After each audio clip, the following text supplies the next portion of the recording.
Hey everybody, this is Alzorath and welcome to GamerFi. Today we're taking a look at Downwell, a game that was actually recommended to me by a friend. It's a vertical shooter, except in down mode. Yeah, you're not going up, you're actually going down. The story is you're basically jumping down a well for adventure.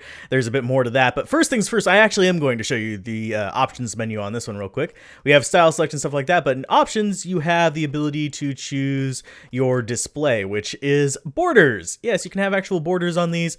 Unfortunately, they are 4x3 borders, so you'll notice that there are black bars on either side. Otherwise, I would use one for this video, but they are still there and it adds an interesting experience. The black borders on the side really don't bother me because you're paying so much attention to that middle right there. Tape mode is where you just don't have any like background whatsoever. If we can flick that on, you'll see it goes all in the middle.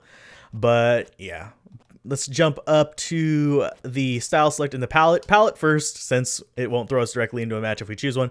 Downwell is the default, and by playing you unlock other ones, including Virtual Boy. I will never play on Virtual Boy, mainly because it's all red, but those of you who have played a Virtual Boy will remember the nightmares that Virtual Boy was. I still remember the headaches. I've tried that before, but we'll go with Downwell here, and you also have Style Select, which is the way you fall. Yes, I have arm spin style unlocked, only finds gun modules and shops are rare, so yeah. I'm going to be going with the usual style here, but they each have different perks and downsides. I have 3 more to unlock, so I don't know exactly how they're gotten, but this one's just gotten by playing through the game. So usual style it is, and we are going to be jumping off into the well.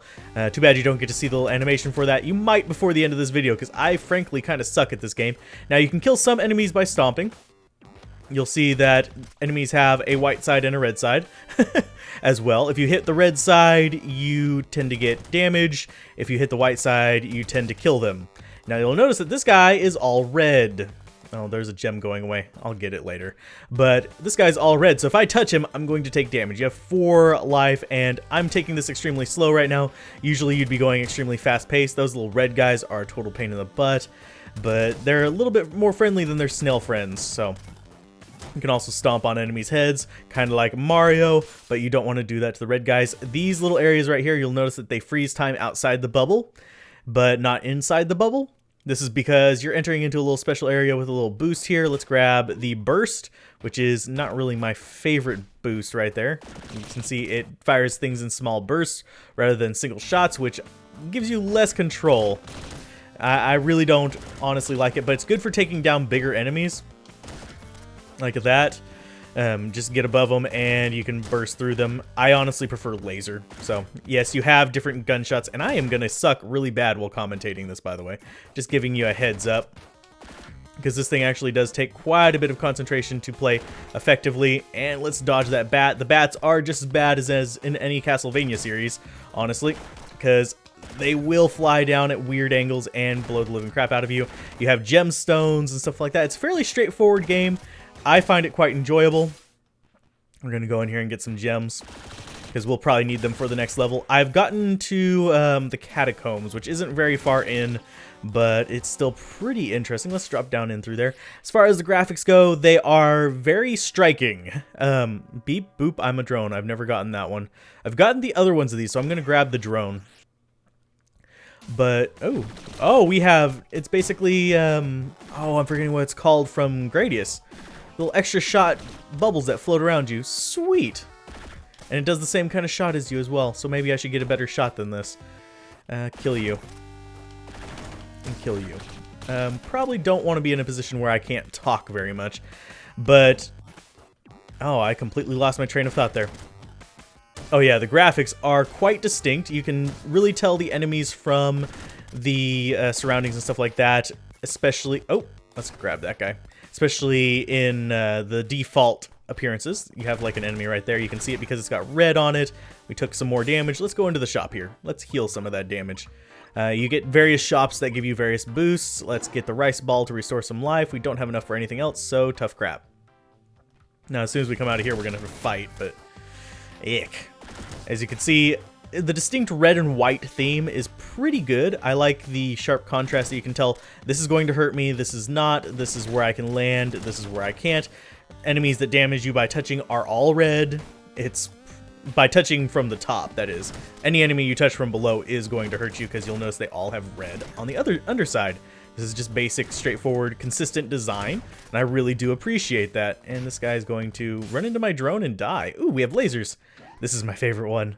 Ooh, and we got +2 energy from it. Now, getting these different perks gives you different boosts. Like, if I wanted to really maximize my boosts, I would grab weapons galore. Oh, and we almost paid for that. Let's not do that. There we go. Got some bats underneath here. And this guy's only going to fire once now, because he just fires normal shots, and we just took unnecessary damage. Great. Oh, and that's what happens when you die. And we get shoved over. But that is probably one of my worst runs ever, so we'll go ahead and retry. But overall, I think this game is quite enjoyable. It has a real good flavor of one more run effect. So, and there are enemies that you can't just straight up shoot to kill, like that turtle right there. You have to land on him to kill him. If you're wondering why I didn't just float above him and shoot him and just keep shooting like that. I do like the limited ammo. It just keeps you from hovering in one spot, just hovering down doing that. And you have to land to refill it. And this one is the Noppy. Not so great. It fires in just kind of a random pattern there. I think it's the direction you're facing, but yep. It's not too bad. The gun variety, pretty decent. The power-up variety, I'm still finding ones that I haven't, you know, used before. And I've had several runs through this. I have actually gotten a fairly decent distance and gotten some fairly decent bonuses as well. And there doesn't appear to be a limit to the number of bonuses you can get, but there is a limit to your skill in terms of this type of game. Take care of him. Thank you. Get the ladder. Now, these early levels, not too challenging. You'll notice that there's not a lot of enemies on screen at once and stuff like that. And these little Metroids are just not exactly super challenging because they move so freaking slow. But in later levels, you'll have various enemies throwing stuff at you, shooting at you themselves. It gets a whole lot more challenging, so I highly recommend this game. It's not exactly one that I can do a really long GamerFi over, but it's one that I think deserved to be covered, simply because, yeah, nobody else has been covering it, so hey, figured I should give it a little bit of screen time, and hopefully introduce it to some people that might enjoy it. But anyway, that's been another episode of GamerFi. If you guys enjoyed this, be sure to like, comment, and subscribe. I'm going to grab my knife and fork and consume some dead bodies. Bye.